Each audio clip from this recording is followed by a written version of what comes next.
Hey guys, and welcome to Should You Buy It, where all we do is talk a little bit about the game and tell you whether or not we think it's worth the cost. Get me out of here. Yeah. I'm bleeding. Fucking me out of here. Oh, tail rudder. Yeah, I can't do shit about that.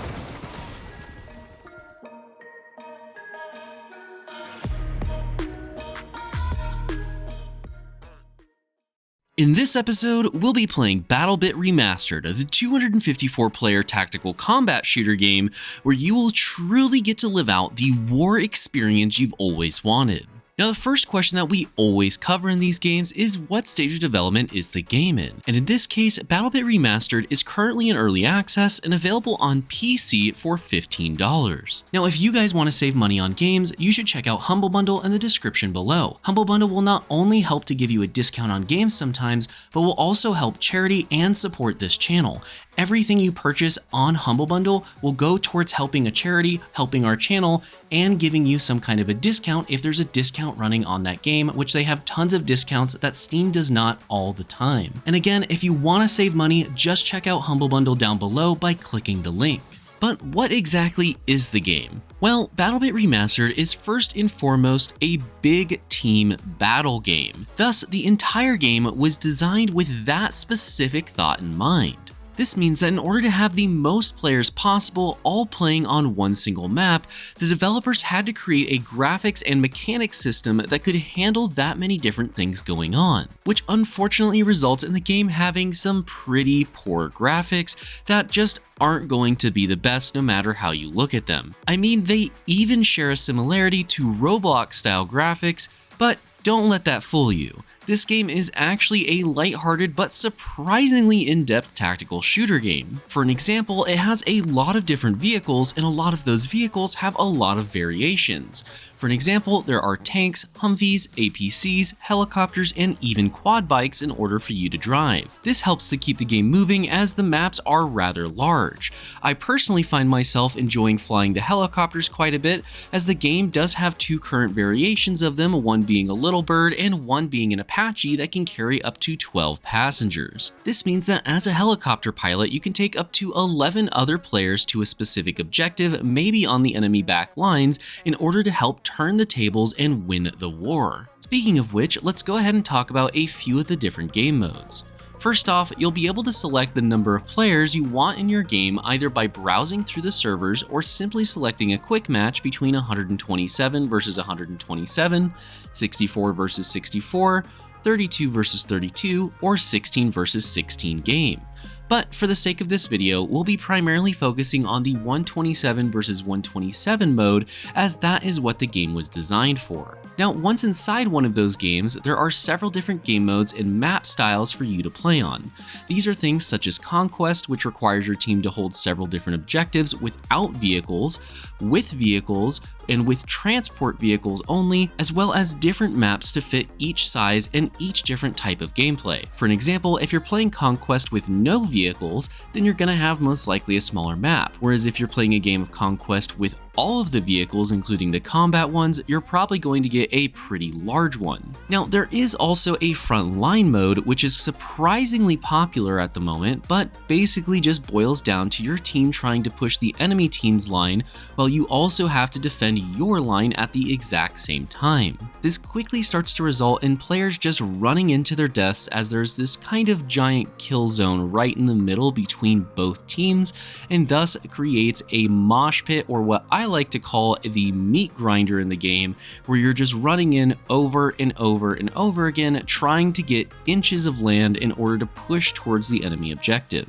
All of these game modes, however, work on a system where each life you lose on your team counts as 1 point, or in other words, 1 ticket. And whichever team reaches 0 tickets first will lose the game, with the opposing team obviously winning.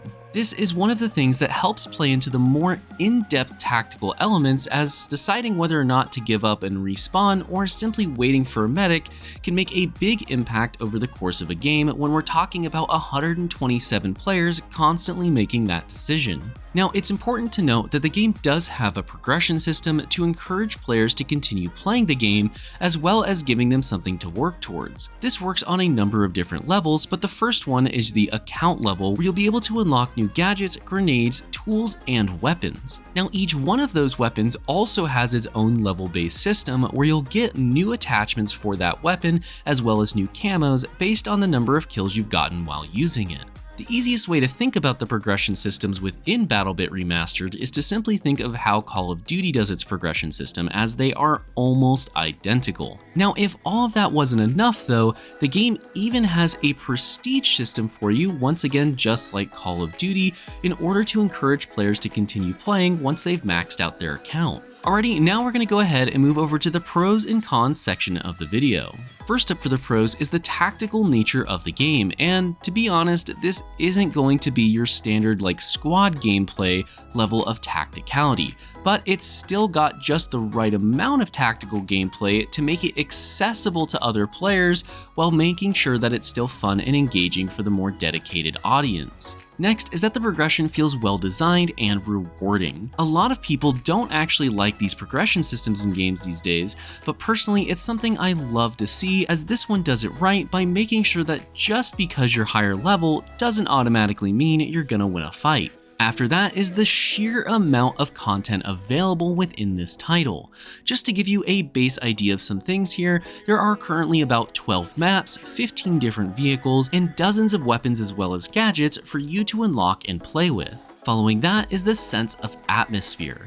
This game really just portrays an intense Warzone feel all the time while you're playing it. And while yes, the crummy graphics can break immersion for some people, personally I don't find it to break my immersion when I'm playing the game. Finally, and what is arguably the biggest pro of the game, has to be the fact that there are just 254 players all in one single game, with all of it running incredibly smoothly. On top of this, I have never once experienced any amount of lag while playing the game, nor have I experienced any game-breaking bugs, and for a game to have this many players with this much detail into its mechanics and its gameplay is just something that is unheard of. Alrighty, now let's move over to the cons section of the video, and this time around I only actually have one con for you today, and that's going to be that the game's graphics are just a bit lackluster. And while yes, they are not the best in the world, I'd say that that's okay considering the level of polish in pretty much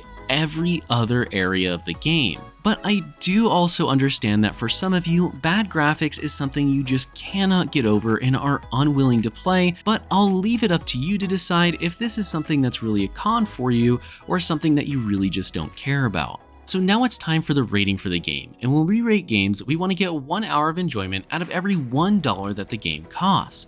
So for this game in particular, in BattleBit Remastered, we would want to get roughly 15 hours of enjoyment out of the only $15 cost of the game. And after playing this game for over 24 hours, we give it 10 out of 10 potatoes. BattleBit Remastered is an amazing game, and one I will personally be playing for the foreseeable future. If you want to be immersed in what feels like a war zone environment with bullets flying everywhere, then look no further than BattleBit Remastered. Yes, its graphics aren't the best in the world, but considering you're in a lobby with 253 other players all fighting in order to win this game, it's something that I personally deem acceptable. I really hope, even if you're the kind of person that absolutely hates to play bad graphics games, that you'll still give this game a try, as to me, BattleBit Remastered is 100%, without a shadow of a doubt, worth the cost. Thank you all so much just for watching this video. Make sure to like and subscribe if you want to see more content like this. We do also have a TikTok, so feel free to go check that out. We put all sorts of different content out there. We're covering different types of games, but I do want to give a quick shout out to our Platinum and Above channel members, which currently include Caustic FPV, Jonathan S, Gerald89, Jim Phillips, and AZ Blackbird. With all that being said, I'm Game Advisor, and I'll see you in the next one.